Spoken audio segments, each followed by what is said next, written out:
a seat, please.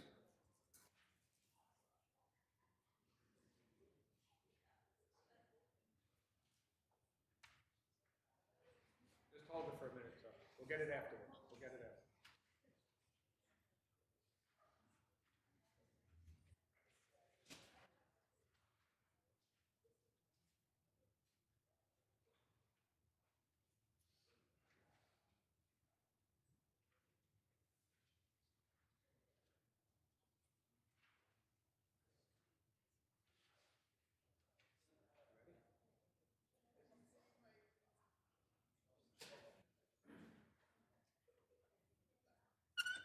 All right. Justices of the Appellate Division, Supreme Court, First Department. Hear ye, hear ye. All persons having business with the Appellate Division draw near. With your attendance, you shall be heard. Good afternoon and welcome to the Appellate Division First Department. We'll begin with the call of the calendar.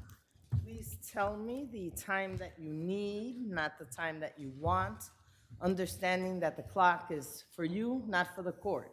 So if the court has additional questions beyond the time I've allotted, I will allow the questions to fly, okay? All right. People versus Bowens. Okay. 5 and 1 and 5. Munoz Rosario versus Padilla. Okay. 5 and 1 and 5. M. Tomomi versus Michael G.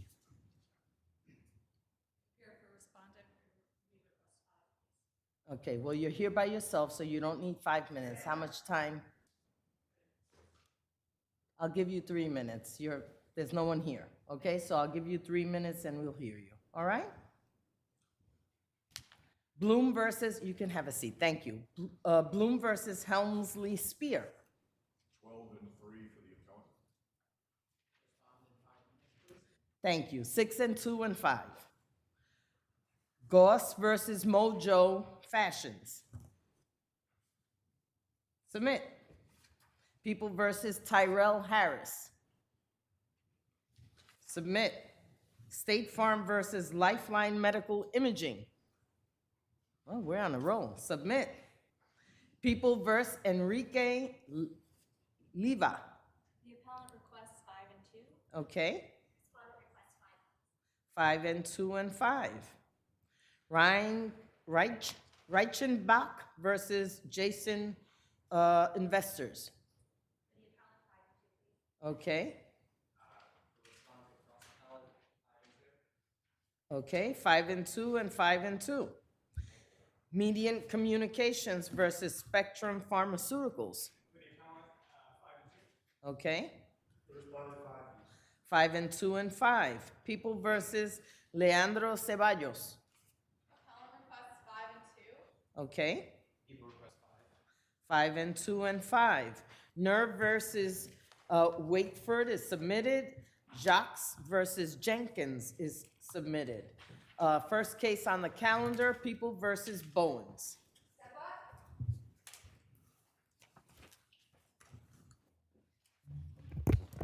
up. You may proceed. May it please the court. Frank Shaw for Kilroy Bowens. The 3 verdicts challenged here are against the weight of the evidence because they rest on the testimony of a witness who had almost no independent recollection of the events. To be sure, we don't dispute that drug sales happened here.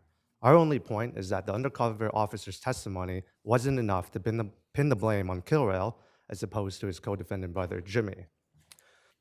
The officer wasn't able to testify to a single thing about any of these alleged sales without first consulting her buy report. That is not unusual, counsel.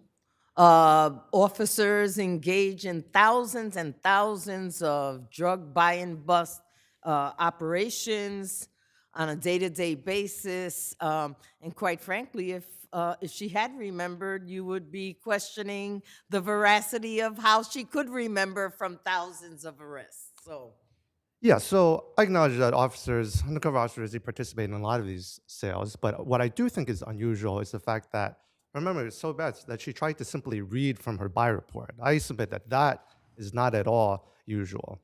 The jury acquitted on some of the counts, correct? That's right. Isn't that some indication that the jury was able to evaluate the credibility of the undercover? That's right. I do think it shows that the jury was able to evaluate some of the credibility here.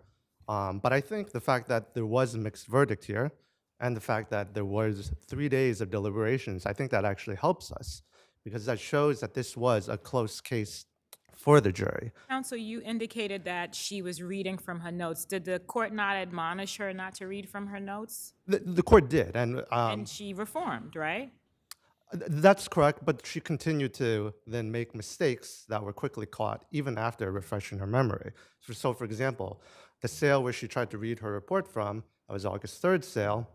After she was told not to read from her report, she then testified as to which brother did what, and then she made a mistake. She said that But the jury heard all of that. So forgive me for interrupting you. But the jury heard all of that and considered all of that and quite frankly did so with quite intent attention, as my colleague said, and acquitted on several of the charges that they didn't believe that the people had met their burden. Why should we disturb the verdict of a jury that clearly was paying very close attention? Yeah, they were certainly paying very close attention here, but I think because of the brothers' alleged joint involvement, even very subtle mistakes, such as which brother the officer handed money to, or which brother she was texting with, those subtle mistakes, which might not have been received sufficient attention at trial, could easily make the difference between a conviction and an acquittal here for Kilroy. And I think that's especially the case because two of the verdicts that we're challenging here, his brother Jamie is charged with as well, and yet the jury acquitted him of those charges. And what I think that shows is that the jury decided at least one of the brothers here, his conduct didn't rise to the level of sustaining a conviction. And our point here is that, well, there's certainly reasonable doubt as to whether it was Jimmy or actually Kilroy who was the one that should have been acquitted here. So that's our primary submission. And to your point of was this all before the jury? Yes, this was. But again, I think this court's review should yield a different outcome is, again, going to these kinds of subtle mistakes that we're placing more emphasis on here than it might have received at trial. So that's our main point. And if I could just go to maybe some of the specific sales, for example, take the August 10th sale. That's one where the undercover officer initially testified that I was texting with Kilroy to arrange that sale. Fortunately, she was later asked to review her text messages, and she realized, oh, actually, wait, I might have been texting with Jimmy to arrange that sale, because, somewhat confusingly, Jimmy would sometimes use Kilroy's phone to text with an undercover officer. So that was something that was fortunately caught, but that wasn't in the buy report, because remember, when she refreshed her memory from the buy report, she said, yes, my buy report, well, she didn't say, but her buy report clearly indicated that she texted with Kilroy as opposed to Jimmy. But even that particular discrepancy, Yeah. it was heard by the jury at trial. That's right. Yeah, it was heard by the jury at trial, and I think what I'm just asking this court to do is to consider whether that kind of mistake, which I think again can mean the difference between an Well, it goes to her credibility, which is for the fact finder, not for us. Well, I think certainly as part of this court's weight of the evidence review, I think it can certainly review that. All right, on you'll its have own. time to argue on rebuttal. Thank you. You may proceed. Good afternoon, and may it please the court, Faith Petrolio for the people. Defendant's conviction. Counsel, Yeah. I mean, your adversary does raise specific points as to discrepancies in the testimony, in the record. How should we now view that on appellate review? Well, I think to your point earlier, Your Honor, the jury did hear all of this testimony. They saw her using her buy reports. They heard her slip up a few times. But at the end of the day, this is a credibility determination that needs to be made by the fact finder. They were the ones to see her testify and to be able to make that determination of whether or not she was credible. Just to note, the undercover officer testified, her direct testimony was about 70 pages long. Throughout that testimony, she asked to review her notes about 9 times. And then after reviewing her notes, she answered about 30 questions several times after reviewing her notes, and then between 10 and 20 times after some of the other. So it wasn't a situation, I think, as defense counsel is kind of painting, that she was unable to answer any of the questions. She simply was reviewing her notes when asked about a specific date, answering all the following questions based on her refreshing of her recollection. Did she approximately confuse the brothers 2 times during the course of? I believe it was 2 times, and she did correct her her memory after refreshing her recollection. But again, that was for the fact finder to determine if that was credible. Just a note on the acquittals, I think as the court already pointed out, the acquittals show that the jury was very much paying attention to the details of this case and making sure they're making a correct determination, and that determination should not be disturbed. Thank you. Thank you. All right. You have 1 minute. Okay, thank you. So I'll just make one brief point, which is that, again, yes, all of this was before the jury, and that's true of every weight of the evidence claim. But I think, again, these subtle mistakes, like 2 of them at least that were detected, can make the difference here where there's 2 defendants being charged based on joint involvement. You know, had this been involved just my client alone, you know, I wouldn't be making these same arguments. But because there was a co-defendant here, and because clearly at least one brother here, that brother's conduct, the jury found, was not enough to sustain a conviction, I think this becomes a close call. And that's why I think this court's role as sitting as a 13th juror ought to make a difference here. Thank you so much. Munoz, Rosario versus Padilla.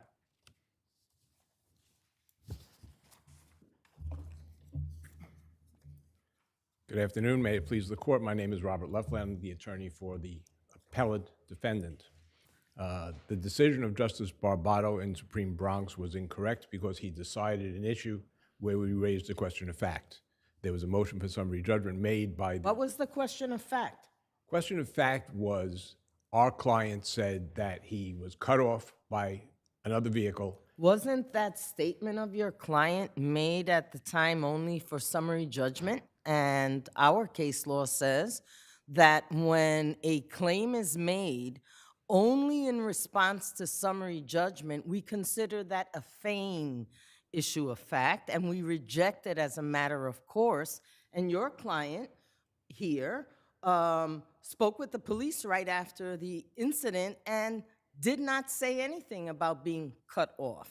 We don't know what he said to the police officer. We know what's in the police report, and he didn't seek to amend it, did he? No. Also, is the 3rd car mentioned in the answer to the complaint?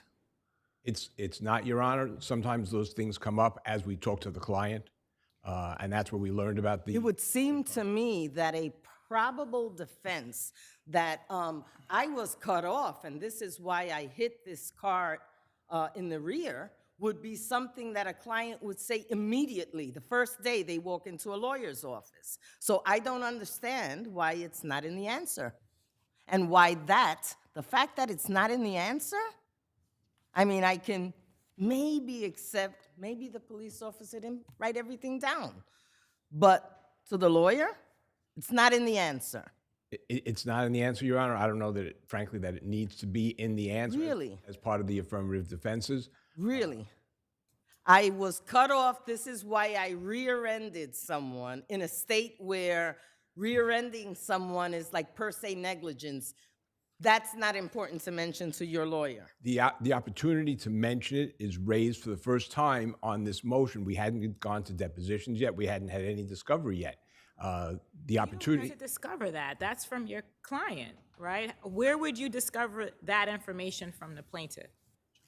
It wouldn't be from the plaintiff, no, Your Honor.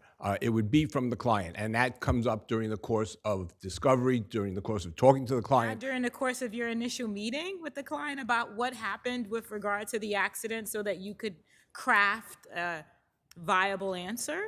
In reality, Your Honor, there are times that answers need to be drafted and served before there's the opportunity to speak with the client. What about amending the answer after you've spoken to the client? Yes, we could have and probably should have done that. But you didn't? We didn't, no. And initially, your client's statement as submitted wasn't even notarized, right? That's correct, Judge. That was a mistake. So it could have just been totally disregarded by the court, correct? Could have, but it wasn't objected to by the It respondent doesn't have either. to be objected to. The court could have still disregarded it. Right. As far as we're concerned, the court disregarded both the first one, which was improper, and then the second one, which was correctly notarized as an out-of-state affidavit. The judge didn't mention it in his decision. The only party who mentioned it was the respondent. So we have the emergency situation, which is raised. Let's talk about that. Okay. An emergency situation. Are these people who have never driven in their lives? Because, I don't know, anybody who has driven for even a year, getting cut off, that's standard operating procedure if you're a driver. Being behind a driver that stops short, imagine that. That never happens. So these two things, counsel, our case law is replete, okay, with evidence that that is not enough. So unless a child runs out in front of the street and you have to suddenly stop for that reason, that's an emergency. And then I would just add to that, counsel, in terms of your client's affidavit describing this particular emergency, it was quite conclusory. It wasn't very detailed. There is no way not to explain how an accident happens from an emergency standpoint unless you use those words sudden. I respectfully say that they're not conclusory, they're explanatory of what happened at the time. But to say nothing about what the nature of the, no kind of description whatsoever of the car that allegedly cut him off that was so upsetting, you would think he'd remember something about that, wouldn't you? Or shouldn't we? You might think so, Your Honor. I didn't have those details when I drafted the affidavit for the client. Okay, we'll have time on rebuttal. Good afternoon, if it pleases the court. Stanislav Gomberg for the respondents. Your Honor's made all of the points that I was going to make, so it sort of makes my argument a little bit less necessary, but I will just state that, yes, the affidavit was absolutely replete of facts. There's nothing in there that describes the car. Anybody who's been hit, cut off, realizes who cut them off, or could at least remember how the cutoff happened. The police report says merging. You don't tell a police officer that you're merging if somebody cut you off. It's a clear distinction, a difference, and a police officer does this Well, I'll every day. push back. You could be cut off while you're merging. That could happen, That could. right? But the police report doesn't describe any cutoff at all. Nor any third phantom vehicle. I And guess I'm just wondering, at this stage, why wouldn't discovery be necessary? all of the information, Your Honor, is in the possession of the defendant appellant here. They know what the car would have looked like that was supposedly cut them off. They know how long they were driving before they got cut off. They know the distance before any potential cutoff happened. There's no information that could be gleaned from any deposition or discovery demands. It would simply be a waste of time and judicial resources. And as to the emergency doctrine point made, I would just, this court doesn't need me to say it, but to extend the emergency doctrine to such a crazy position where any defendant can just claim that there was a phantom vehicle and all of a sudden escape summary judgment liability or even escape liability, all in all, is I'll go so far as to say insane. The cases that we have, that your court has, deals with emergency, has cars that are coming from opposite sides, crossing over the barrier and unexpectedly and hitting the cars on the opposite facing traffic. So there's clearly one is not the same, and this court, as a result, should hold, as the lower court did, that summary judgment is proper. And if there's no other questions, I'll rest on my brief. Thank you. Thank you, Your Honors. Counsel, you have a minute. I'll rest on the papers, Judge. Thank you so much. Tomomi versus Michael G. You may proceed. Good afternoon. May it please the court. I'm Shauna Tesser-Friedman, Miller-Zeiderman, LLP, attorneys for respondent Michael G. It is respectfully submitted that the family court exercised sound discretion in dismissing appellant's petition for contempt with prejudice. So aren't dismissals with prejudice generally reserved for a situation where a case has been decided on the merits? This was not a decision on the merits, it was just a pleading motion. So why is a dismissal with prejudice appropriate here? So here, the judge of the family court afforded the petitioner all favorable inferences and took the facts alleged by petitioner as she stated them. Even so, it could not rise to the level of the relief she was requesting. She filed a contempt proceeding. However, the relief she was requesting was not enforcement. The relief she was requesting was modification of a parenting agreement. So why isn't that an entirely appropriate case for a dismissal without prejudice so it can be pled correctly?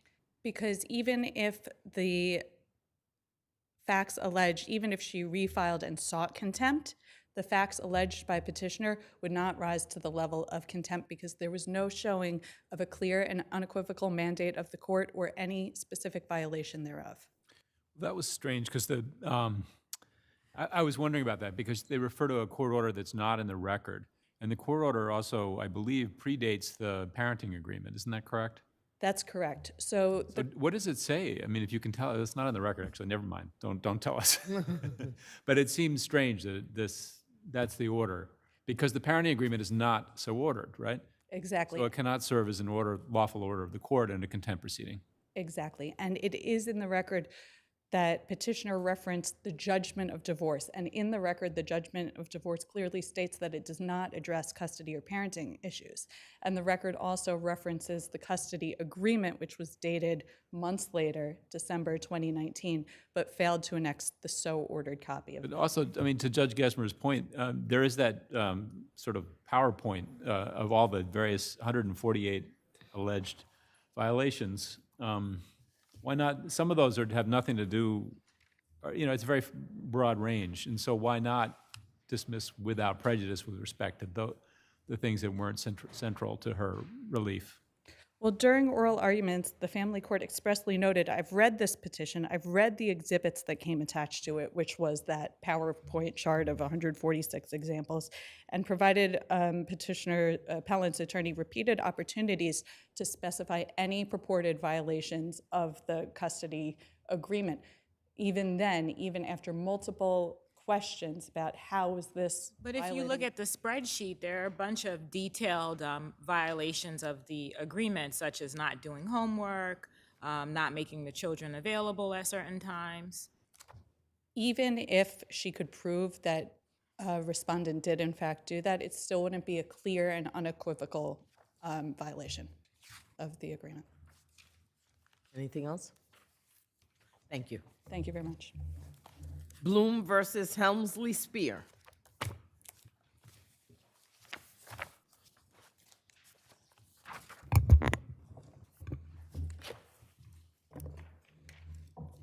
You may proceed.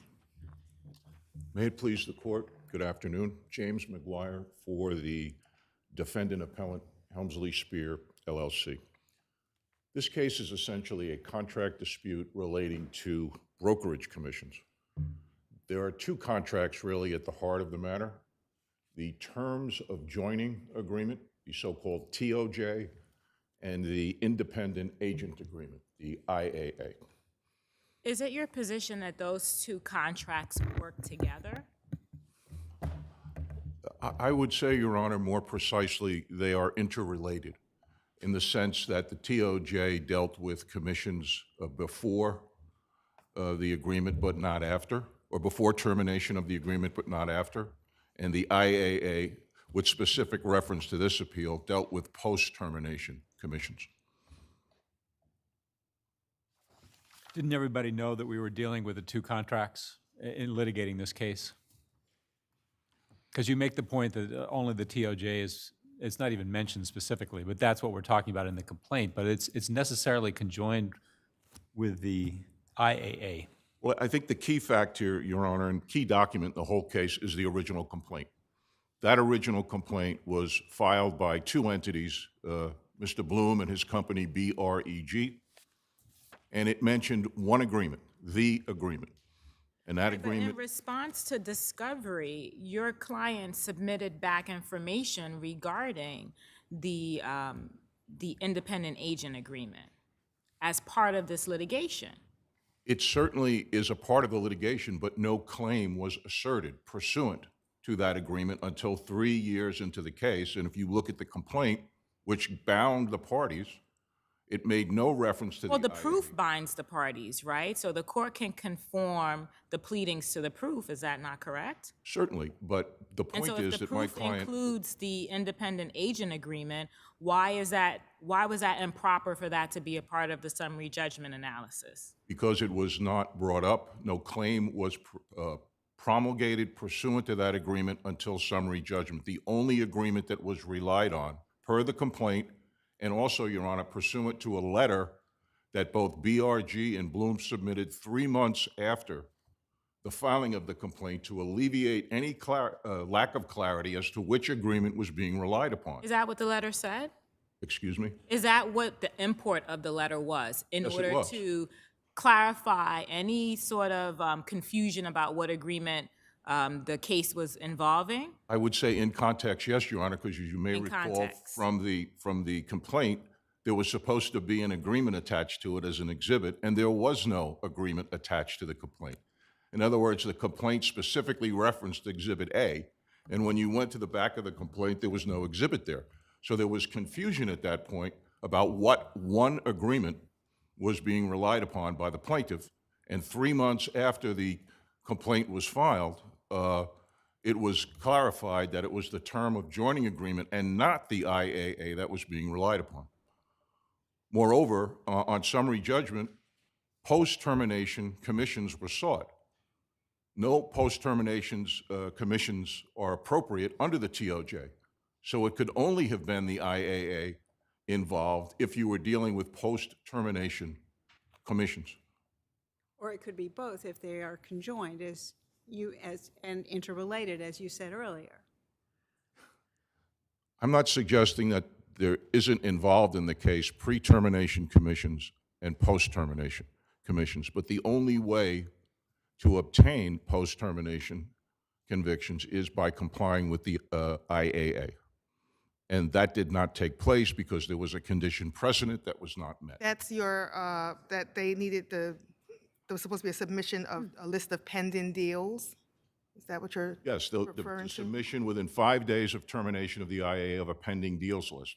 What was the consequence connected to that condition if that wasn't complied with? There would be no right to obtain post-termination commissions. As I said, Was there language specifically indicating such inside the IAA?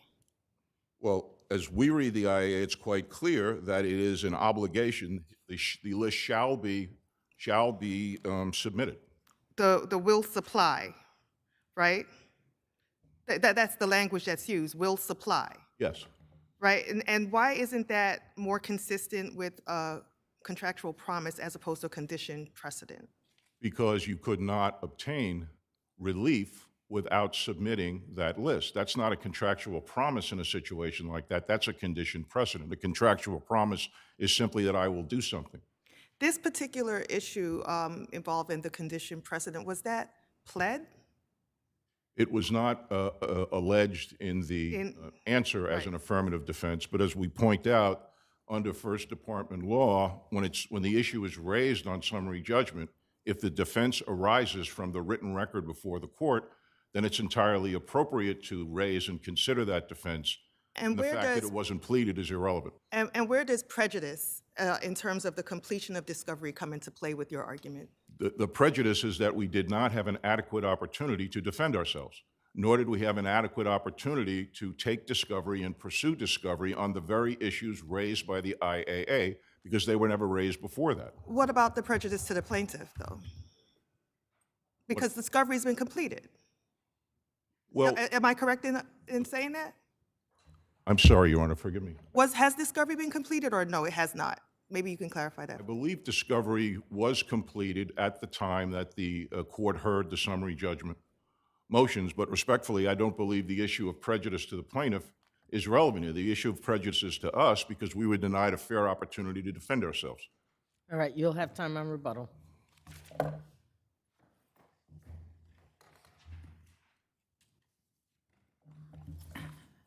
Why don't we start where your adversary left off? Did they have a chance to defend themselves? Yes, Your Honor, and may it please the court. Alan Sash for the respondent. They did, and not only did they have a chance to defend themselves, but they had a chance to go on offense as well, because they cross-moved for summary judgment on the independent agent agreement. So not only did they substantively defend our summary judgment motion under the IAA, they cross-moved under it to the court and said they should win summary judgment on it. And only when they lost both did they say, oh, well, it wasn't pled in the complaint, so therefore it should be a do-over of some sort. And they raised it substantively for the first time on a motion to re-argue. So And the working understanding during the course of this litigation is that both agreements worked in tandem with each other. that's correct, Your Honor. And the defendant's principal, the president, Ken Swig, testified at his deposition that these agreements were companion agreements and they worked together. And I think in the paper submitted on behalf of the appellant, they call them interrelated. As he did when he started his Correct, Your argument, Honor. yes. So unless the court has any questions, I'll rest on my papers. Okay, thank you. Thank you. Counsel, you have 2 minutes. Thank you, Your Honor. The reason why we cross-moved was precisely because of the issue that I raised before, the failure to abide by a condition precedent in the IAA, which was not previously pleaded. Why would you cross-move on a claim that you indicate is not even before the court because they have not pled that claim in their complaint? Because it was specifically raised for the first time in their opening motion. Obviously, after they moved, we had the chance to oppose and/or to cross-move. We opposed the motion and we cross-moved, saying not only should the motion be denied, but in the very agreement that they're relying upon, which they did not rely upon before, there's a condition precedent which was not carried out. Or maybe it's more that the very agreement that is a part of this controversy, they didn't comply with, which meaning the independent agent agreement. That was our position. They did not comply with that agreement, and the reason is that they didn't abide by the condition precedent. But if you go back to the complaint, it refers to one agreement, only the TOJ. And in the clarifying letter submitted in connection with the first conference, finally, the missing agreement was attached and submitted to the court. And that position was never changed, never altered until summary judgment, at which point we responded. Moreover, if I may, by granting the plaintiff, Mr. Bloom, summary judgment in his favor, the court effectively allowed Mr. Bloom to amend his complaint to add a claim under the IAA. But at the same time, the court denied us the right at summary judgment, despite a specific request, to amend our answer. And we believe that's unfair and disproportionate and requires the reversal of the summary judgment ruling against us. Thank you. Thank you. People versus Enrique Leiva.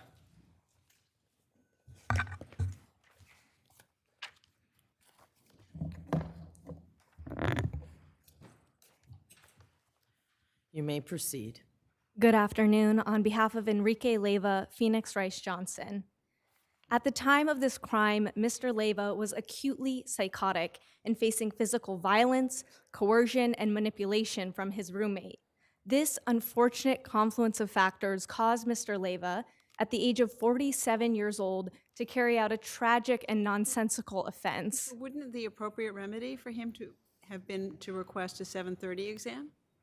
Mr. Leiva did indicate that he was going to potentially seek psychiatric evaluation for those purposes, but ultimately reached a plea deal. But as part of the plea deal happened a long time after his arraignment. So I'm trying to understand, you claim that at the time of this tragic event, that he was psychotic. My problem with that is he doesn't get a 730 exam right after arraignment. So how do I know that? I have an evaluation from a psychiatrist who sees him much later. So how do I know what his state was at the time of the event? So while there wasn't a 730 exam immediately after his arrest, he was taken to Bellevue Hospital where he was evaluated, and the notes there indicated that this was not a mentally well person. Throughout his psychiatric record, there's evidence. Clearly, he's got a mental health history. Yes. There's no question about that. Certainly. He was having auditory and visual hallucinations. Immediately after carrying out the offense, he called the police. This was not an individual acting rationally, and in the year leading up to the offense, he repeatedly sought psychiatric assistance. On 2 separate occasions, he voluntarily sought assistance at Bellevue, noting that he was having thoughts of harming himself or someone else. And he was given assistance, right? He did receive treatment at those facilities. And medication. Correct. That he decided to no longer take, right? He consistently took the medication that was provided to him. There was one medication, lithium, which was causing him to feel drowsy and dizzy. So in communication with his doctor, initially he weaned himself off of it. Then he met with his doctor, and they replaced that mood stabilizer with another, Lamictal, which he had taken. Beyond that, did you raise a psych defense in this case? I believe that the plea was taken before any trial took place. The plea was taken 2 years later. Yes. Right? So was there notice of a psych defense? I believe that there was notice that a psych defense might be brought, but here the record is ample. I mean, he was facing physical violence from this roommate. He was having repeated thoughts of harming himself or others. He even attempted— I'm sorry to interrupt you. Is it in the Goldsmith report or somewhere else in the record where he had some ideation beforehand about killing Ms. Ivins? How should we weigh that? If he had premonitions that this might happen, So how should we weigh that? yes, he said that he had thoughts of this. And while he didn't tell a provider that he was explicitly thinking about harming Miss Ivins, he was extremely forthcoming with medical providers that he was having thoughts of harming someone or himself. And it's important to note that Mr. Leiva was not thinking as someone who had their full mental faculties and was fully rational. This was someone who was at the height of a psychotic episode. And so On the other hand, doesn't the fact that he called the police right away indicate that he wasn't in control of his faculties to the extent that he realized it was something he shouldn't have done and he should tell the police about it? he explained to officers and I believe medical providers afterwards that he felt that he had no other avenues. He had called the police on this abusive roommate and nothing took place. He had repeatedly sought psychiatric help. He, acting in a completely nonsensical way, admittedly, believed that his roommate was going to harm Miss Ivins in an even more horrible way. A massacre would take place. And so he was operating under an altruistic delusion that he was helping her by helping her to go peacefully. I mean, there's no doubt that this crime was extremely tragic, but it was the result of severe mental illness, which is why if this court were to reduce his sentence, his reentry plan is so key. He'll be released to live with his brother, who has over 2 years of experience as a registered nurse and special training in providing mental health support. Where was this brother when he found himself homeless and this 92-year-old victim, out of the goodness of her heart, takes him in so that he's not homeless, and then he ends up killing her and smothering her to death? So where were they then?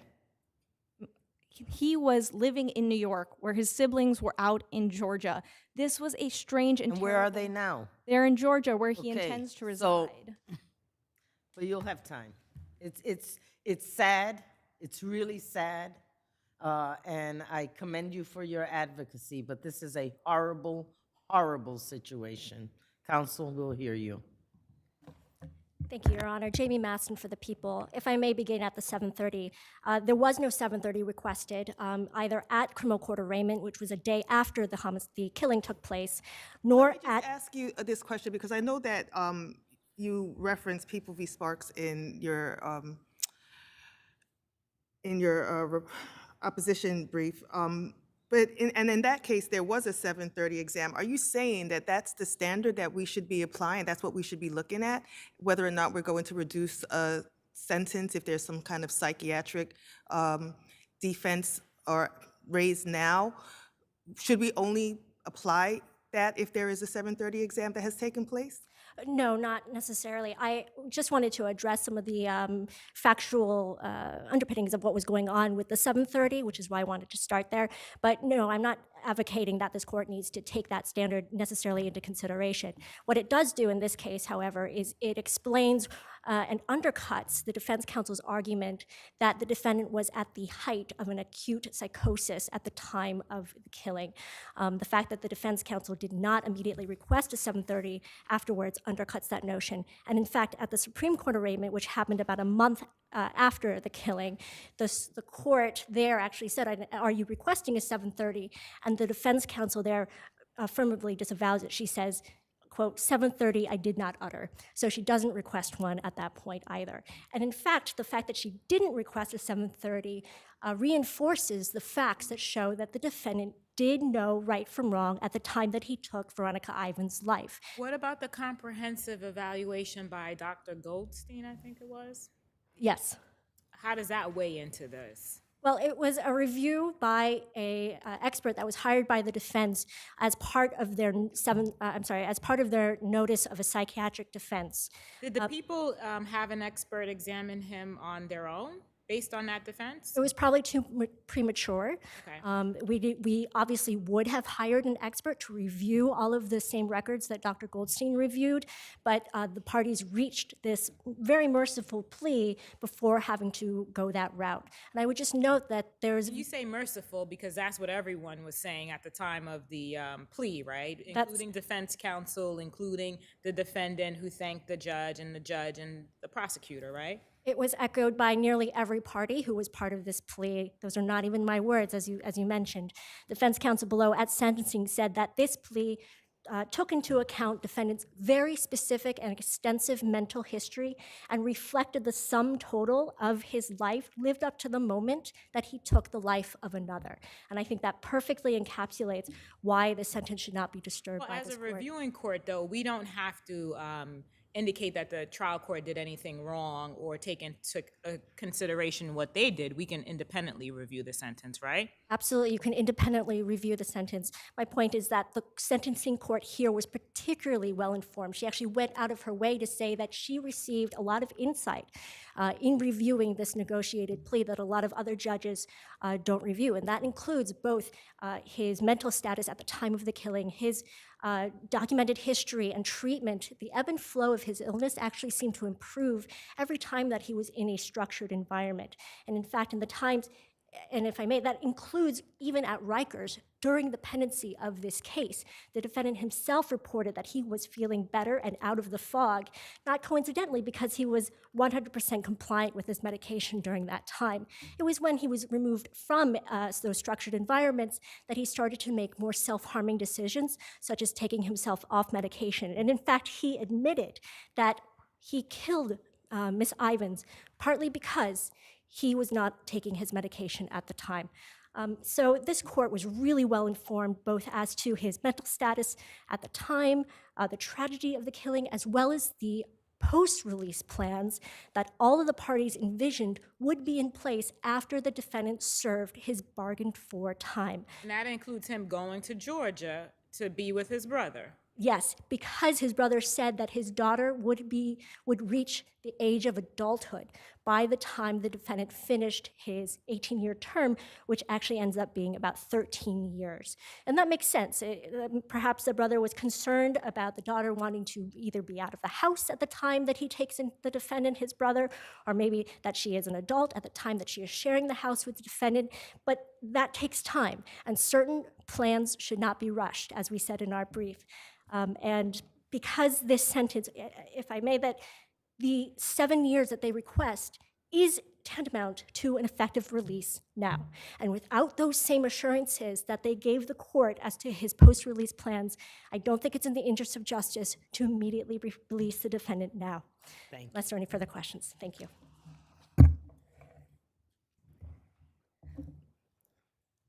There is absolutely no doubt that this was a horrible and tragic offense, and we in no way wish to diminish its seriousness. Rather, it is important to note that this was the result of a severe mental illness paired with an odd abusive roommate situation. And the sooner Mr. Leiva is released, the more likely he is to be able to benefit from this reentry plan. The reentry letter provided to the sentencing court in no way indicated that Mr. Leiva accessing this plan was contingent upon his niece reaching adulthood. It's not even clear when she would reach adulthood. What is clear from the letter is that it's possible that this plan won't exist after the full duration of the current sentence. That is, he will not be released at the earliest until 2033. And so for the best odds of him being able to take advantage of this plan, which the prosecution below joined in the request for his post-release supervision to be transferred to Georgia because they noticed how comprehensive the plan really was. And I really want to highlight here that— Right, but you say that, and the plan is, you are asking for the plan to be skyrocketed forward by 7-8 years. So, and so you're asking this court to have confidence that the same protections that were very carefully put in place in this deal that was struck, that we should hope that that's what happens if we should grant your request. We have no assurances of that. There is nothing before us that tells us that this family is prepared to take him now, that that his brother's child is adult today and would not be potentially exposed to danger living with someone who may or may not be on medication, may or may not be psychotic. So, you know, there's big questions in what you're asking this court to do, and I'm sorry, I don't accept that the plan that was put in place for 18 years after is something that can be done now after only 7 years. Thank you, Your Honors.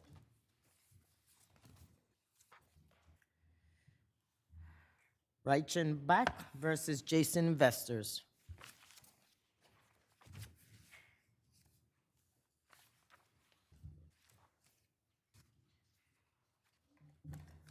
You may proceed. Good afternoon, Your Honors, and may it please the court. My name is Lily Pollack. I'm here from the Price Law Firm on behalf of the defendant appellants Jason Investors Corp., Jason Investors LLC, and NYC Holdings LLC.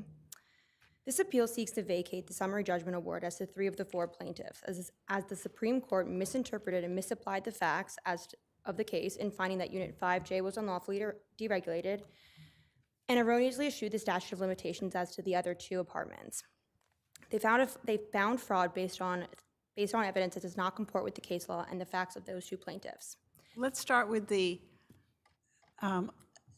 so-called stipulation waiving one of the plaintiffs' rent stabilization rights. Would you agree that that's void as a matter of public policy? I don't think we would agree as a matter of fact, but even if the court were to find that that stipulation is void, the defendants have always asserted throughout this entire proceeding that that stipulation was not the only reason that the apartment was deregulated. It has been consistently claimed that since 2010, when IAIs were performed in the apartment, that deregulation occurred. That there's no proof of, and not one of your tenants has supported ever happened. So it's not even, do you have the receipts for some repairs? The record here tells us they were phantom, make-believe repairs. There were no repairs. This is the clearest case of fraud that I've seen in the 15 years I've been sitting on this bench. The record here also— The clearest. There is nothing else in the record that— There's nothing, you're right. You have nothing in the record on the part of your clients to support anything they're saying. Nothing. Were there any receipts? The defendant bought the building in 2014. It is the defendant's position that any receipts, all of the alleged improvements to any of the apartments at issue here, all occurred prior to the purchase of the building. Those records were not included. And as part of his due diligence, it didn't occur to him to get any records of anything that was done before? There was due diligence. There was due diligence done. There was much due diligence done in the building, and everything seemed to be good. When the prior property manager left, they didn't have the records. To be good. If you didn't have any proof, how could it seem to be good?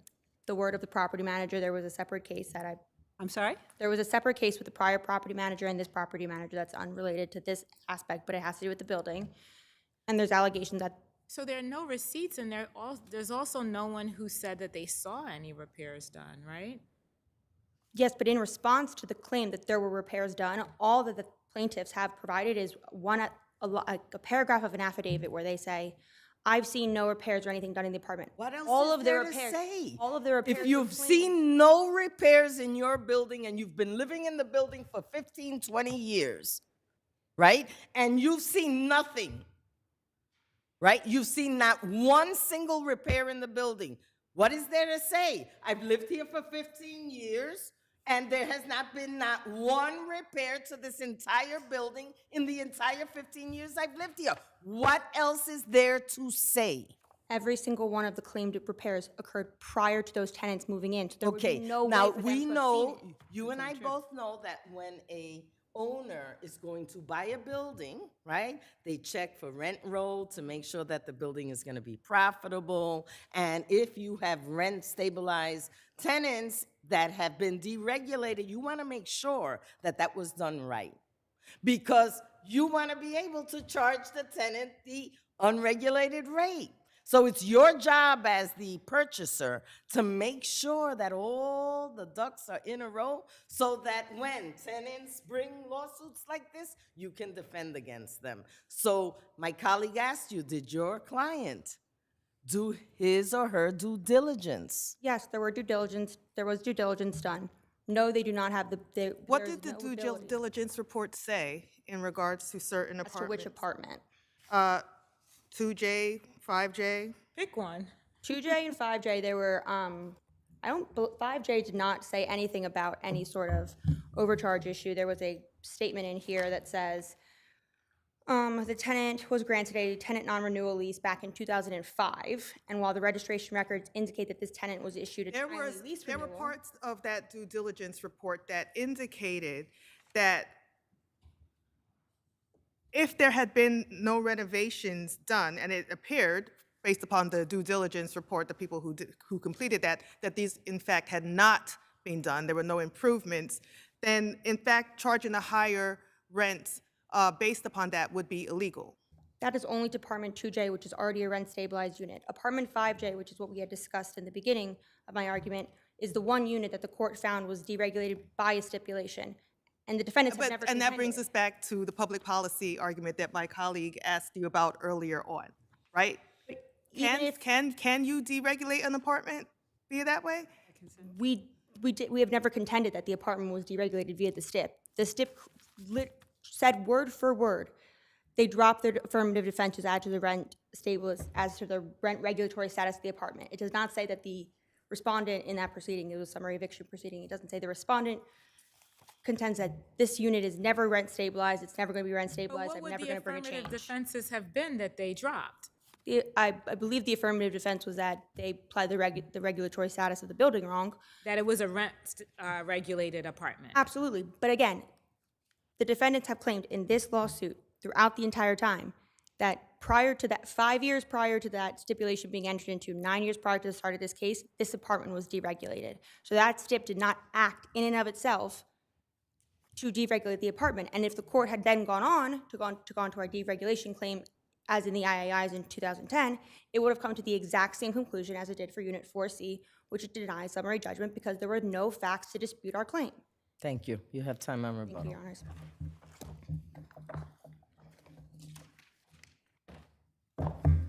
Honors.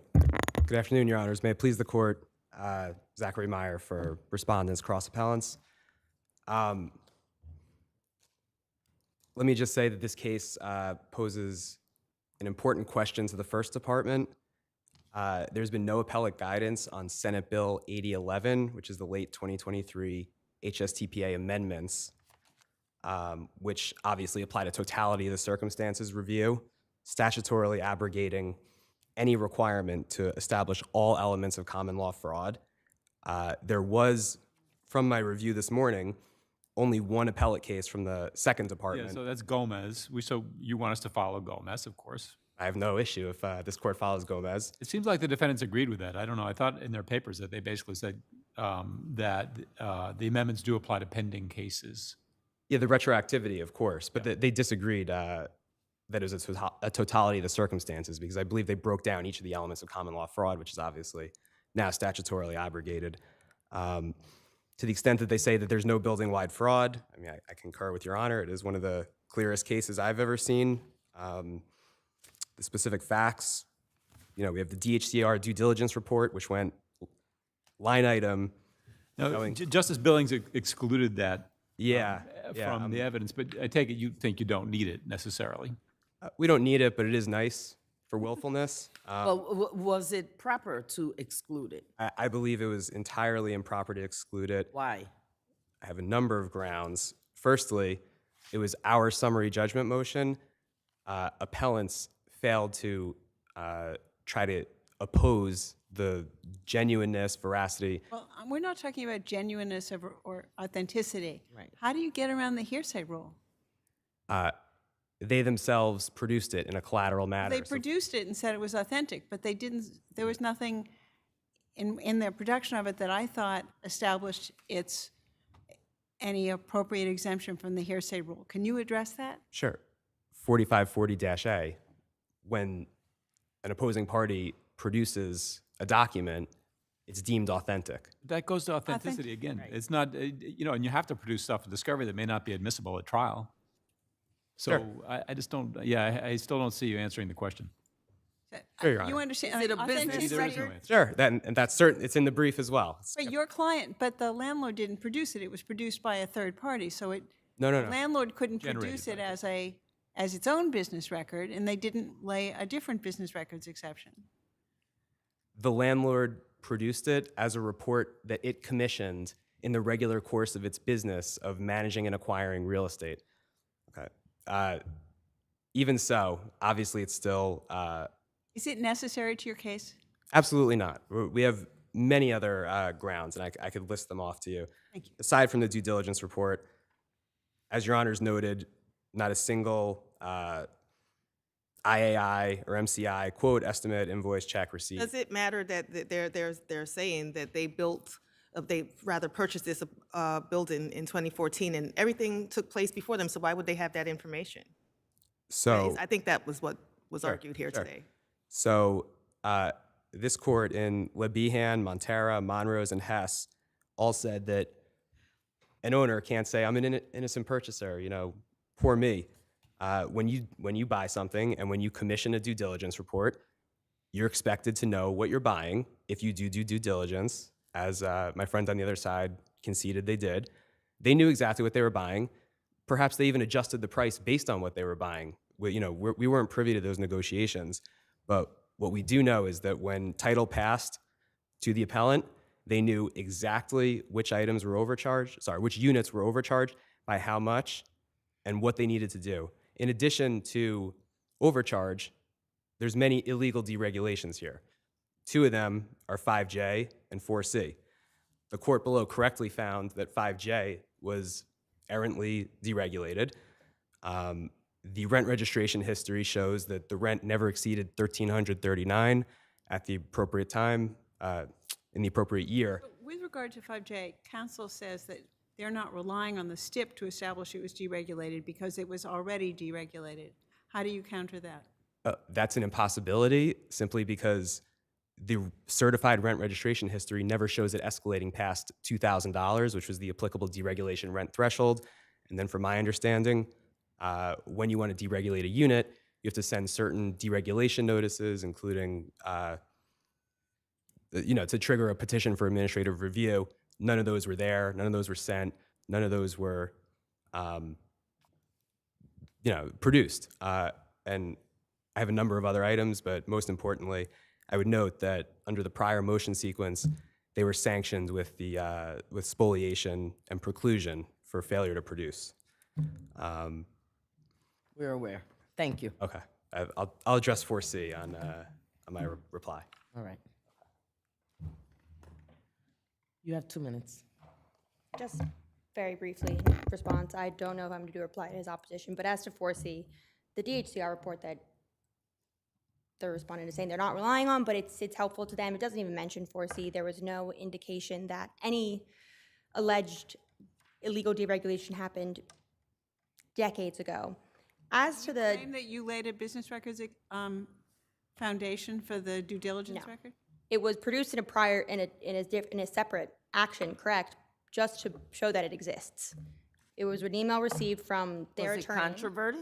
Did you controvert anything in the report? It was never asked to do that.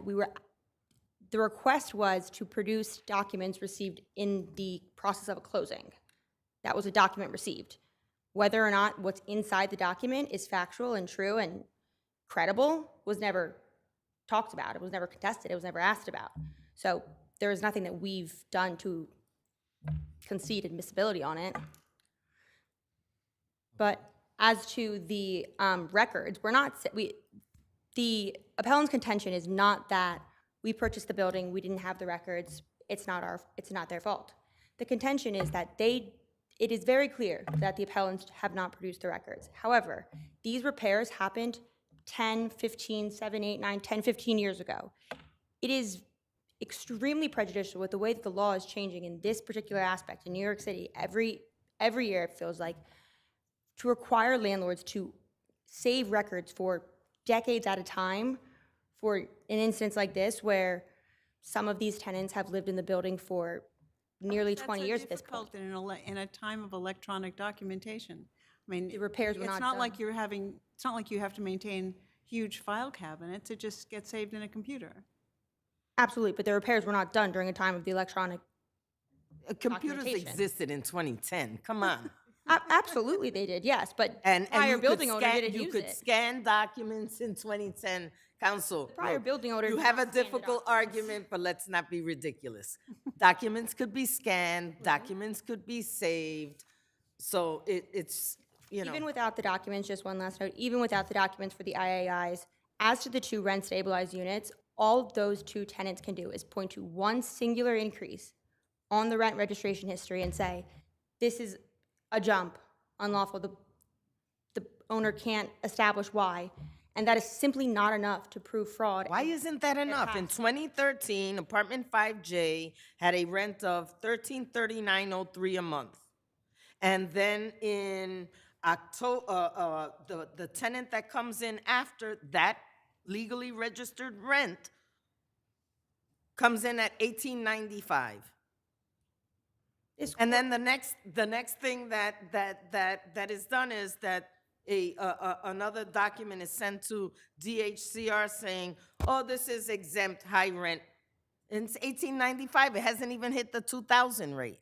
So I was speaking about the rent stabilized ones, the ones that haven't been deregulated, but I understand. But your honors have held in past cases, even in Hefty, the most recent one in 2024 in October, that a singular increase in rent is not sufficient to establish fraud, even under these 2023 amendments to the HSTPA.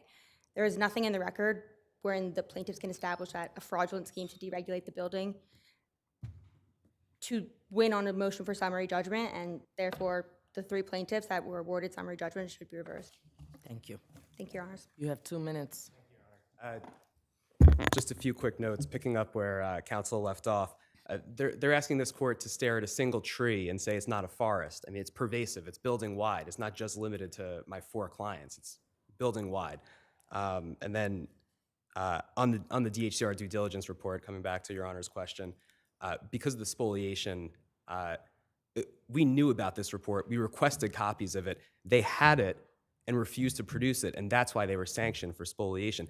They're attempting to benefit from their bad act that was sanctionable by the judge who reviewed that motion. Now, on 4C, I mean, 4C is similarly fraudulent, and here's why. Sorry. It is fraudulent, but Judge Billings just made a factual error. She said the DHCR registration deadline was April 1st, and that because the lease was entered into in mid-May of that year, that one wasn't fraudulent. In actuality, April 1st is the day the filing system opens, and the deadline is July 31st. The rent registration history shows that on July 15th, the rent was registered as vacant, end at $2,400 and some odd a month, whereas the tenant's lease that was produced shows a rent of $2,000. So double fraud. They said it was vacant when it wasn't. And that was entered into before the date of the, Correct. May alleged 16th, vacancy. the lease was signed, and the rent registration history shows July 15th of 2005. So just another instance of fraud. And if your honors don't have any other questions, we respectfully request that this court affirm in part and reverse in part. Thank you. Thank you, Your Honor. Thank you. Mediant Communications versus Spectrum Pharmaceuticals.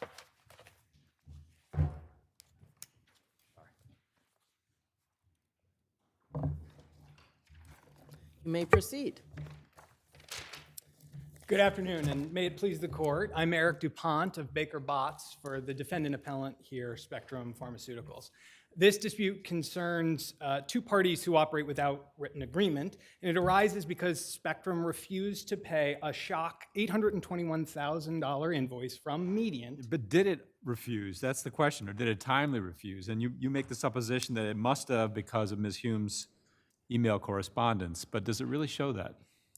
I think certainly the record is sufficient to create a fact issue about whether or not there was an objection, and several points on that. Wouldn't she have written, subsequent to her conversation with Mediant, she wrote to the fellow at Georgeson, Mr. Hayden, right, an email. Wouldn't she have said, I turned him down, or I rejected the bill, or something along those lines? She didn't say that. I don't expect that she would say one thing or another, but I think that is very much and deeply a fact issue, and that Mediant did not meet its burden to establish it for the prima facie case here that the parties had agreed at all such that Spectrum silence could have functioned as acquiescence. Let's talk about like the agreement, because the process was that there were invoices sent, invoices paid, right? That happened repeatedly since, like, I think it was 2013. 2013, yes. Then in 2020, I believe it was, there was an increase, and there was an email sent from Mediant about that increase. No response, so the course of conduct continued. Then in 2021, a similar email sent, no response. Why wouldn't the course of conduct continue at that point? So without question, the course of conduct was interrupted in 2021 because there was a new category of shareholders to be serviced. Those were recipients of broker-gifted shares. That accounts for the massive increase here. And let's just step back and remember what happened. how is the category of recipients included in the implied agreement?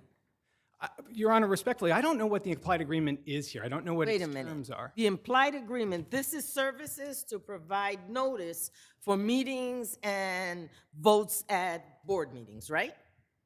Broadly, yes, but... Okay, and if I have shares in a company, the company must send me a notice of an annual meeting so that I can participate or send my proxy to participate. Correct? Respectfully, Your Honor, that is incorrect. It is true 100% that the shareholder must receive notice. But the way the SEC regulations are structured, it is the obligation of the broker. I'd like you to answer my questions, okay? I asked you a very specific question, and you say no, and say, well, yes, they received notice, but, and then you want to go on, okay? I asked you a very specific question. If you are a shareholder and there's an annual meeting, the company must send you an annual notice so that you can participate in that annual meeting or not. The answer is no, and the distinction is that the broker, in the instance of the recipients we're talking about, the broker is the entity that must distribute the notice to the shareholder. The broker is doing it for the company, right?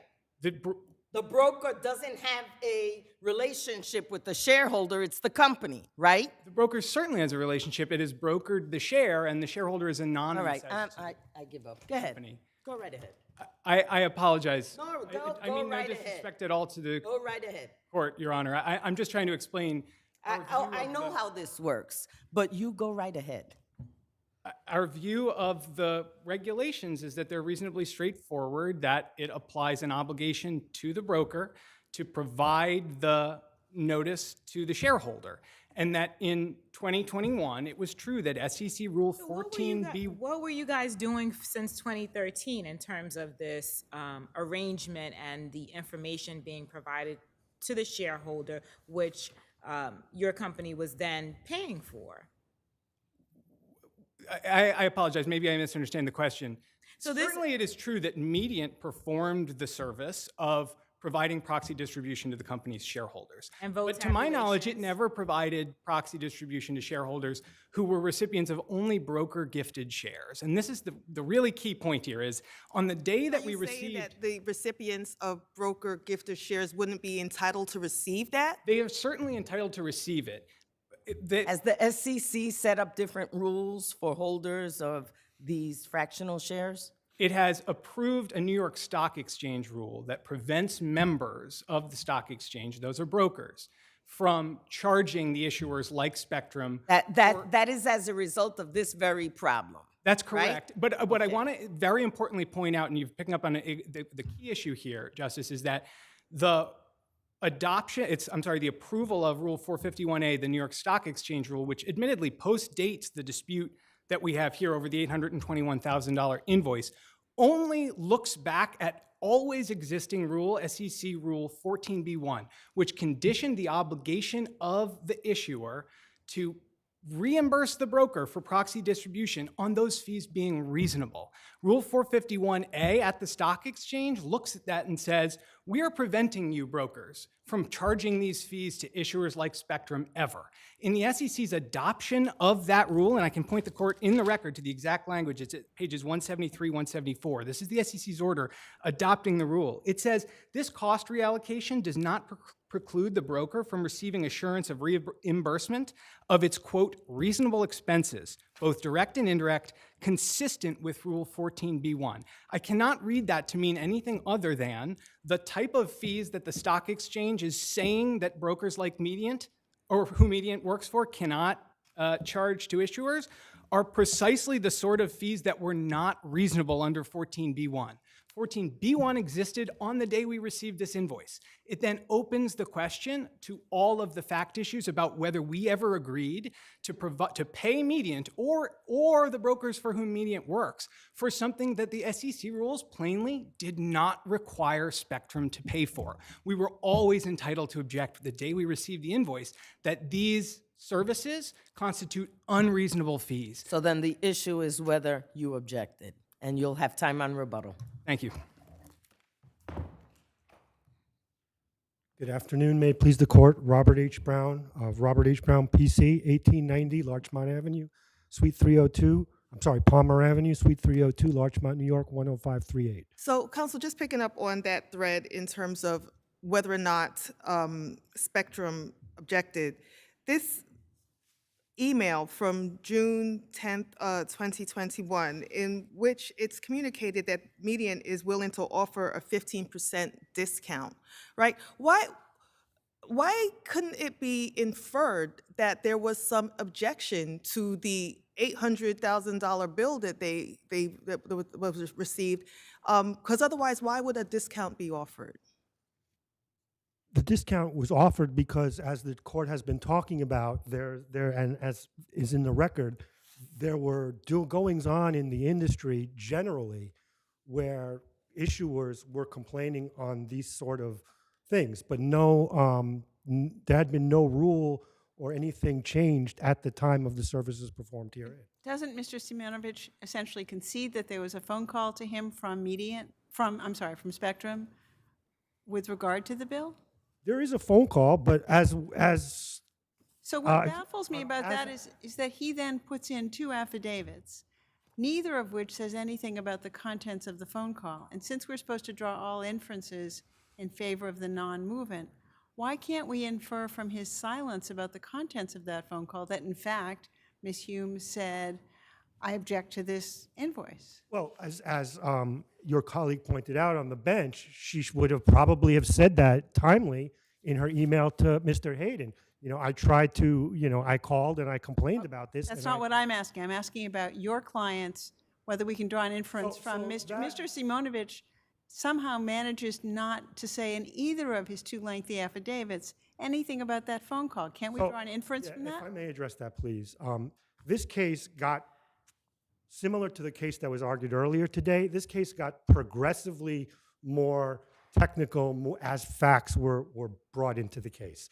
when the defendant served their answer, they served three affirmative defenses, all boilerplate defenses, not like the judge here was saying, hey, and the judge in the lower court said, as an affirmative defense, we're jumping up and down. There's no contract. This is unreasonable. None of that. It was pled specifically as boilerplate failure to state cause of action claims. Then we move for summary judgment. Then we get, in response, finally, we start getting some meat and potatoes as to what their defenses are.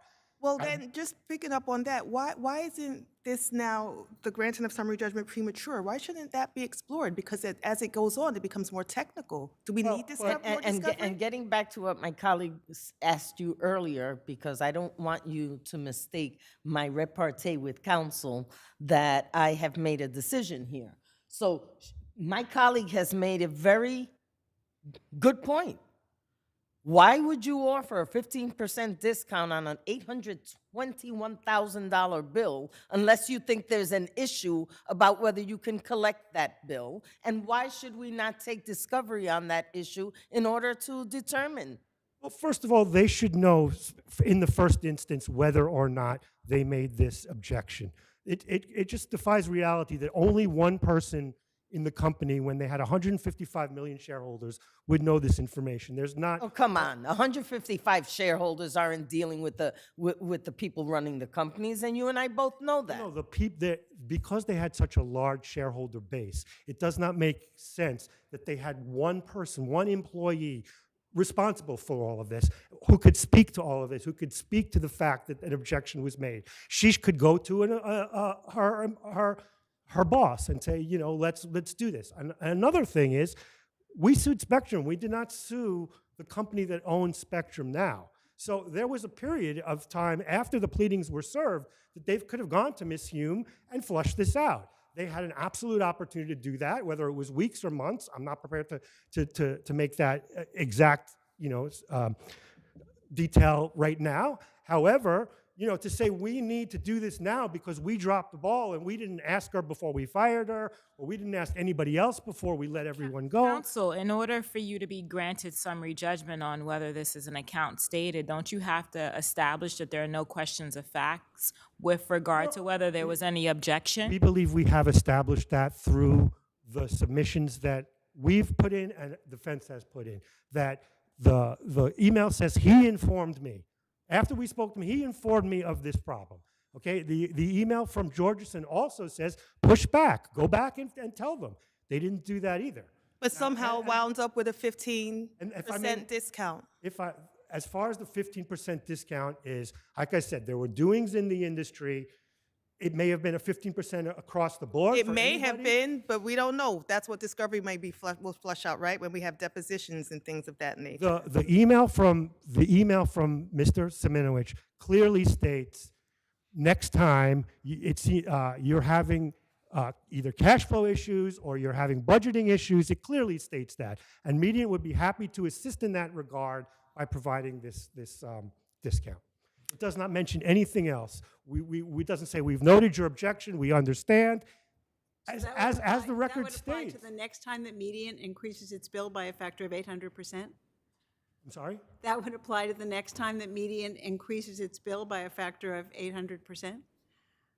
Again, this is something that they need to be in charge of. Two things. They need to be in charge of their own house. They need to know that if things are going on in the industry and they're either a meme stock or somebody's giving out free stocks, they should probably be aware of this. Secondly, they paid a company called Georgeson for exactly this reason. Georgeson, if I may read from something in the record, this record date quantity, it says, this email is to confirm with the offer the quantities needed as of the record date. Please update quantities if applicable. I have another question. But in 2020, your office sent Spectrum an email saying there's going to be an increase. This is our estimate of the increase. It was $9,000, and they paid that. In 2021, you sent an email saying there's going to be a substantial increase, but you didn't include an estimate. Couldn't they have reasonably believed it was going to be in the same neighborhood of the last one, and that you were proceeding in good faith? I don't believe so, because I think that the job of Georgeson is, if anything, any of this data is potentially troubling or red flag, that they need to address this and come together. This is a. But didn't you deprive them of the, Yes, excuse but me. as I mentioned. excuse- Let her finish. You can't read her mind. You're right. I apologize. Go ahead. Thank you.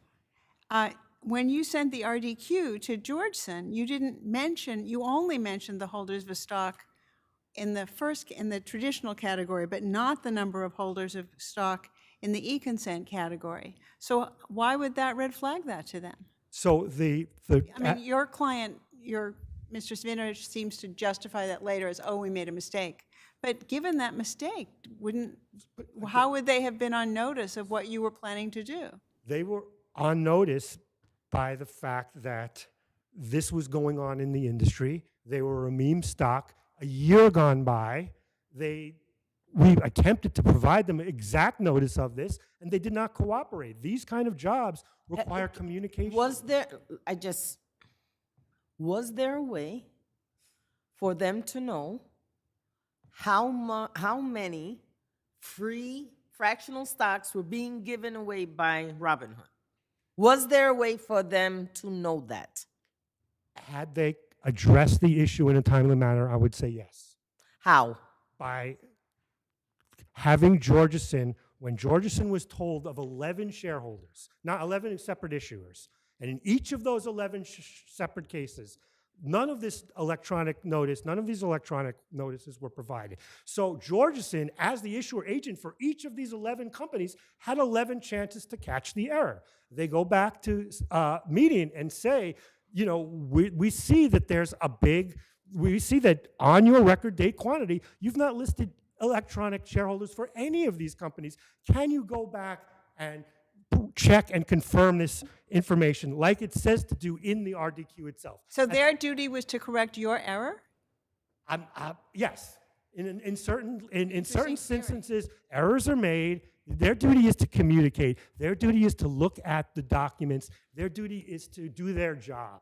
Yes, an error was made, but it could clearly have been caught. Once it was caught, you go back to Mediant, and all of a sudden, boom, we find out that there really is 750,000 e-consent holders, at which point you go back to Robinhood and you say, my client, the issuer wants to know of these 750,000 shareholders, how many were free shares?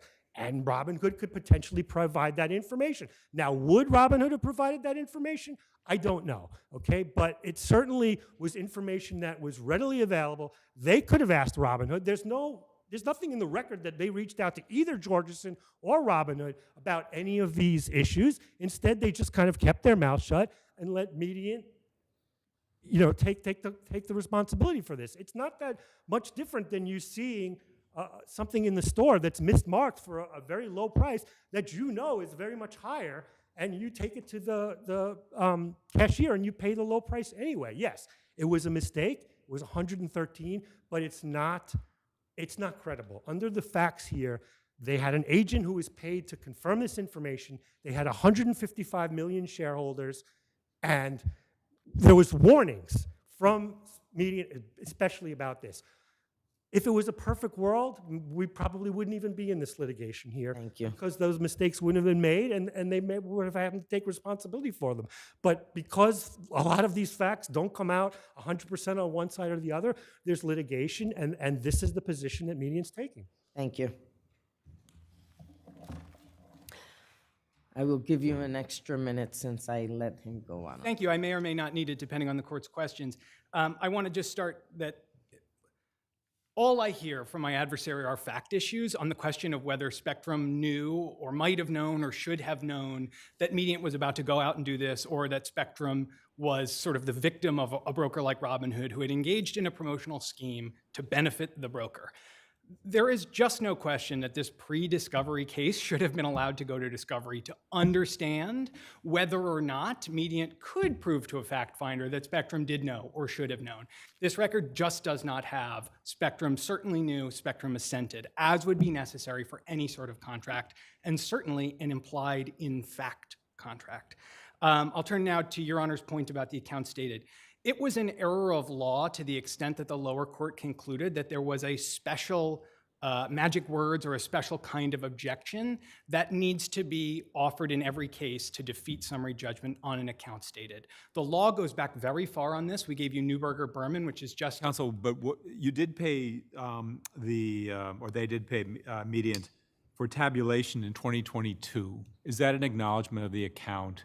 And therefore, does that undermine your defense in the account stated claim? If it is, it's only slightly needle-moving evidence of a fact issue that you would put before a fact finder to say, you would argue, oh, look, they paid. Certainly that means they had agreed, but I don't view it that way. I could come up with a counter-argument, and it's the sort of thing that should be decided by a fact finder.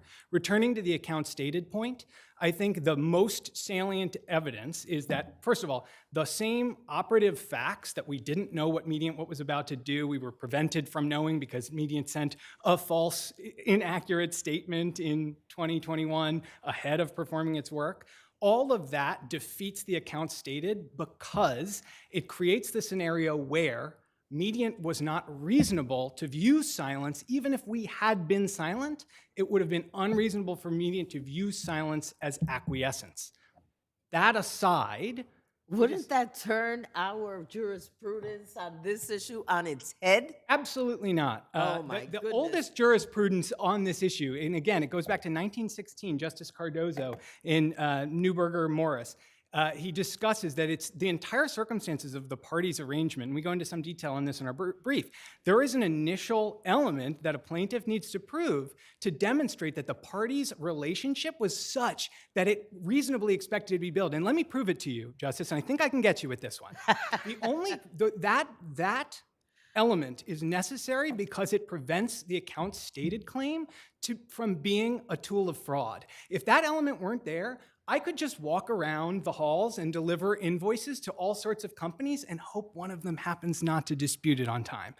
The plaintiff needs to be in a reasonable position of believing he was going to get paid in the first place.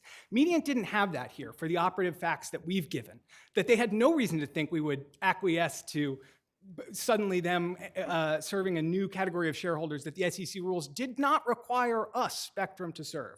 And more to the point, and as we've said, the record does show an objection. It's impossible that Mr. Simonowicz of Mediant can get the benefit of saying in an affidavit that upon information and belief there was no protest, and then we know about a call that resulted in him immediately sending an email to Spectrum and saying, if it would be agreeable to you, I'll give you this discount. He's trying to settle the matter. It cannot be that the effect of Mr. Simonowicz's silence on this issue goes to Mediant's benefit and makes summary judgment appropriate for Mediant. It simply cannot. There are fact issues here. Thank you. Thank you, Judge. And last but not least, People versus Leandro Ceballos.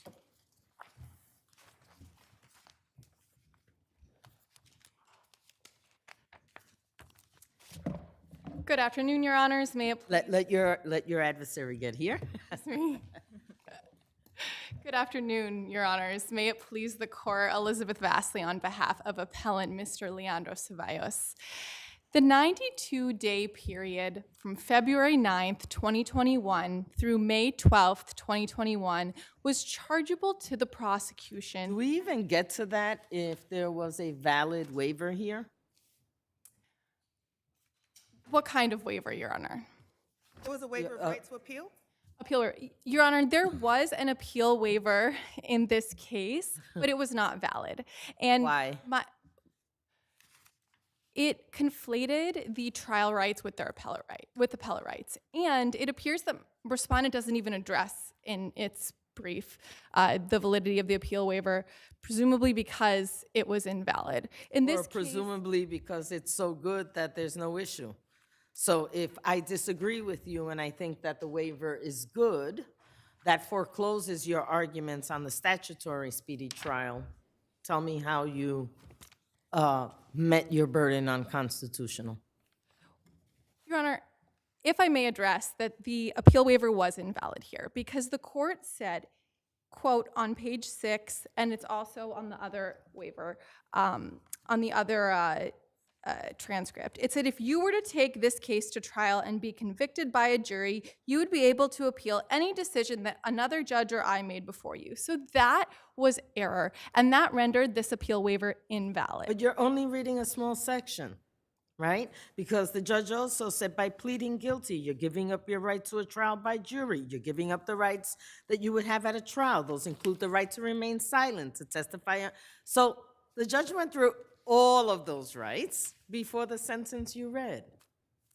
Yes, Your Honor, but that one sentence, and it doesn't fully explain that they're separate. In that case, that conveys, if you were to take this to trial, you'd be able to appeal any decision. And it does say that they're separate and distinct rights, but they don't explain how they're separate and distinct. And this court has ruled time and time again that appeal waivers are invalid where the court does not set forth how the appellate rights are different than the trial rights. Is it how or that, in fact, they are separate and distinct from the trial rights? They need to explain how they are, Your Honor. And a panel of this court recently held in People v. True Love and other cases that it needs to be separate and distinct. And Counsel, it was not here. Let's assume that the waiver was valid. Does the constitutional speedy trial issue survive that waiver? It does, Your Honor. So do you want to address that? Absolutely, Your Honor. Our position would also be that one cannot waive statutory speedy trial by an appeal waiver. But as for the case law says that you can, so. That's correct. The Court of Appeals has not yet opined, Your Honor. Maybe one day. Alas, the constitutional speedy trial here is, they also exceeded their time. This case was nearly 2 years that was pending. Was that argument preserved before the trial court? It is, Your Honor. It was in the papers, and so it was amply preserved. And the trial court didn't rule on it, right?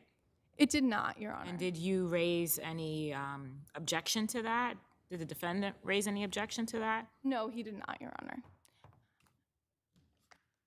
If I may address the statutory speedy trial claim, unless the court doesn't have any questions on that, my adversary does not appear to contest the appeal waiver in this case, to the extent that that is foreclosing. So then your position is that your strongest argument is the statutory speedy trial claim? Because you keep going back to it? Yes, Your Honor. But all of them are equally strong and preserved in my briefings. But yes, I would lead with the statutory speedy trial. And that there was very extensive delay here. And that period from when the executive order was lifted in October of 2020, at every court appearance, the defense attorney said that they were not ready, that the prosecution had not turned over all this discovery. And the defense attorney kept saying, I can't be compelled to go to trial, I haven't had the discovery. And so once the cases were administratively adjourned because of COVID, court congestion and our case law regarding that. Well, it's not just court congestion.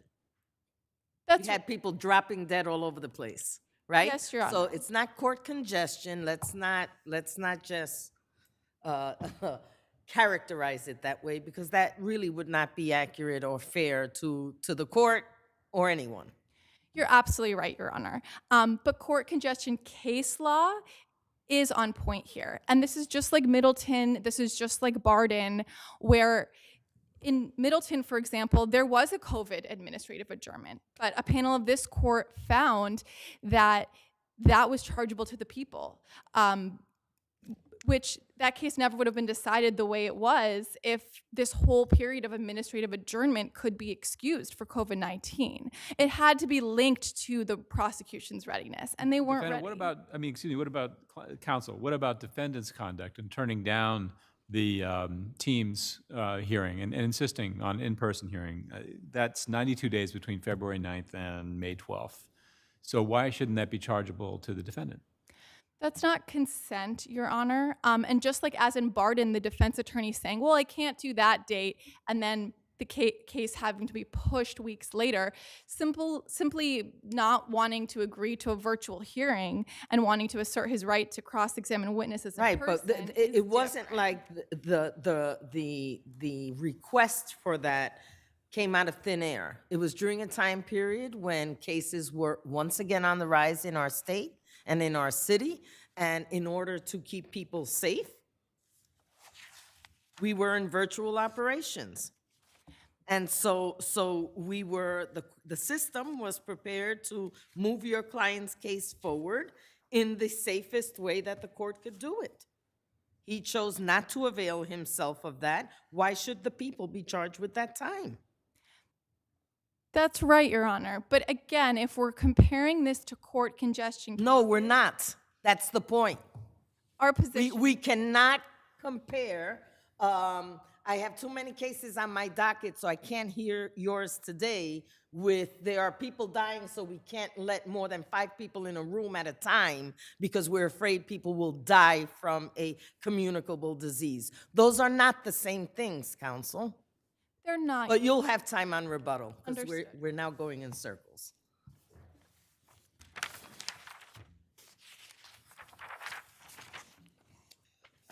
I will hear you. May it please the court. Good afternoon, Your Honors. Christian Rose for the people. If I could start by briefly clarifying about the way that the constitutional speedy trial claim is presented before this court. It is partly unpreserved because the specific period claimed as the delay only relates to the time between the arrest and the speedy trial motion, but it was not renewed before the guilty plea. Right, there was no ruling on the constitutional claim. And the other reason that it's not exactly unpreserved, but it is abandoned, because when the court did not rule on the constitutional speedy trial claim, the defendant did not bring that oversight to the court's attention. Right. Why don't you say anything about your waiver in the brief? So we certainly don't concede that the waiver was invalid. Based on the potentially confusing language, we didn't expressly defend it, but I do think that it's right to point out that in the court's language, the allegedly confusing language is not conflating trial rights with appellate rights, but it is just expanding the scope of waived rights that are being explained to the defendant. So the language is that if you were to take this case to trial and you were convicted by a jury, you would be able to appeal my decision or any other decision made by a judge before or during trial. So if you take the case to trial language is referring to the scope of the appellate rights, not, if you go to trial, they'll have a greater set of issues that you might raise on appeal than you would if you pleaded guilty. Did the court in fact indicate that the waiver of rights to appeal were separate and distinct rights? That's right, and I'll point out also that in the discussion of the waiver of appeal, I think it's made clear to the defendant that this is, like 3030 is specifically a concern made before waiving the right to appeal, which is the primary issue raised by a defendant in their brief. As to the merits of the constitutional speedy trial claim, even putting aside that it's abandoned and partly unpreserved, a 21-month delay is substantial, but it's certainly not extraordinary. In this court, and the Court of Appeals have frequently found that longer delays are not unreasonable. That's particularly true here because the defendant was not incarcerated for all about a month at the beginning of the trial. There was no prejudice to his case at all. There's some claim made that he could investigate the crime scene. One of the crime scenes was his home, so I don't think that holds water. And the reasons for the delay were mostly caused by extensive plea negotiations that were stopping and starting throughout several years of the litigation. And COVID's impact on the criminal justice system, I think, just can't be overlooked, and this court made that clear recently in People v. Park. If your honors have no other questions, we ask that you affirm. Thank you.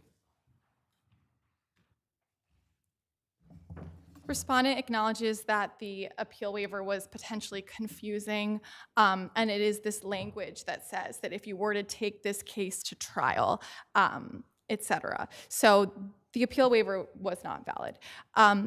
With respect to this administrative adjournment and this long period of time, the prosecution needed to explain how their failure to produce the discovery was related to the pandemic. And all they had to say was, we couldn't have access to our office. Our servers were down. We couldn't go in person, but they didn't give one single example below in their papers or even now on appeal. And because of that, 3030G, sub 4G, the exceptional circumstances exception, it doesn't exist in a vacuum. There just needs to have some nexus to the missing discovery for this to be excluded. If there are no further questions, I will. Thank you so much. Have a good evening.